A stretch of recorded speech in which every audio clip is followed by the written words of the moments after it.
Module Overview. In trauma-informed care, cultural humility is not a bonus, it is essential. The experiences of trauma, the ways individuals express suffering, and the paths to healing are deeply shaped by culture, identity, language, belief systems, and historical context. Failing to recognize these layers can result in re-traumatization, misinterpretation, or exclusion of individuals already marginalized by systems of power and oppression.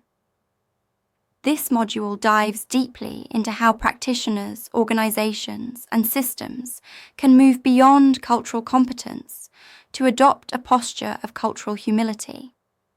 It advocates for a dynamic and reflective approach that emphasizes lifelong learning, power sharing, accountability, and inclusive practices. Understanding cultural humility versus cultural competence.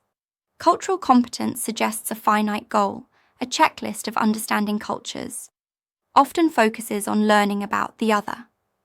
Cultural humility, a lifelong process of learning, self-reflection, and openness, emphasizes power sharing, accountability, and co-learning, promotes mutual respect and recognition of complexity. Key traits of cultural humility: openness to feedback, self-awareness of personal biases, willingness to learn from clients and communities, acknowledging and repairing harm.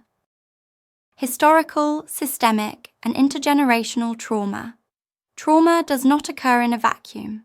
Many groups have experienced colonial trauma, displacement, land loss, cultural erasure, racial trauma, police violence, discrimination, structural racism, gender-based trauma, sexual violence, forced sterilization, patriarchy war and refugee trauma, persecution, migration, detention, disability trauma, institutionalization, ableism, LGBTQ+ trauma, rejection, criminalization, hate crimes, intergenerational impact.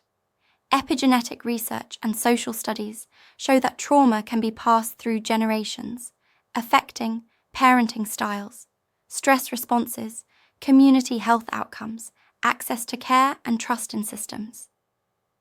A trauma-informed approach must integrate historical awareness and social justice.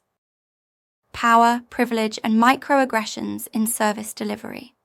Examples of re-traumatization in care: misgendering clients making assumptions based on race or religion, ignoring interpreters or language needs, overlooking spiritual or community supports.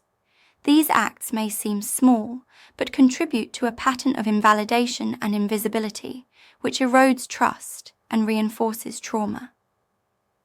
Actionable steps: regular training in implicit bias, inclusive intake forms, e.g. pronouns, cultural practices, diverse hiring practices, creating brave spaces for feedback, inclusive and culturally responsive communication, tools and techniques, use of interpretation services, avoiding jargon or clinical language, asking permission to touch or examine, being curious instead of judgmental, acknowledging power differences openly, avoiding stereotypes and assumptions. Sample question to ask clients: what does healing look like for you, and how can I support that? Reflective practice and accountability. A culturally humble practitioner engages in critical reflection. What identities do I bring into this space? How do my experiences influence my view of others? How am I using or misusing power? Who is being included and who is being left out? Accountability. Measures: seeking feedback from clients and colleagues, participating in anti-oppression supervision, revisiting policies and assumptions regularly, engaging in learning beyond the classroom. Organizational and systemic approaches. Culturally inclusive, trauma-informed organizations conduct equity audits of services and outcomes, integrate cultural consultants and elders in program design, elevate voices from marginalized communities in leadership, Establish grievance pathways that are safe and accessible. Examples of tools: cultural formulation, interview, DSM-5, Health Equity Impact Assessment, HEIA, National CLAS Standards, US. Accreditation alignment. International and national accreditation standards. 1. Body 2. Cultural standards required.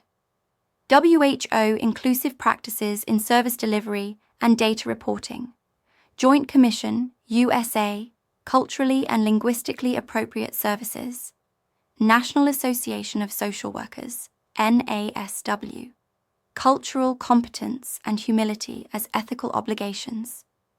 Canadian Accreditation Council, Evidence of Anti-Oppressive and Inclusive Practices. UN Convention on Rights of Persons with Disabilities. Respect for dignity, inclusion, and cultural identity. To meet these standards, institutions must document cultural responsiveness training, collect and respond to client demographic data, build policies for language access, spiritual accommodations, and community partnerships, lived experience and co-creation of care. Invite community members, service users, and clients to co-create programs and policies. Validate traditional healing methods and rituals alongside clinical care. Respect diverse timelines, values, and concepts of wellness. Celebrate cultural assets rather than framing culture only as a barrier.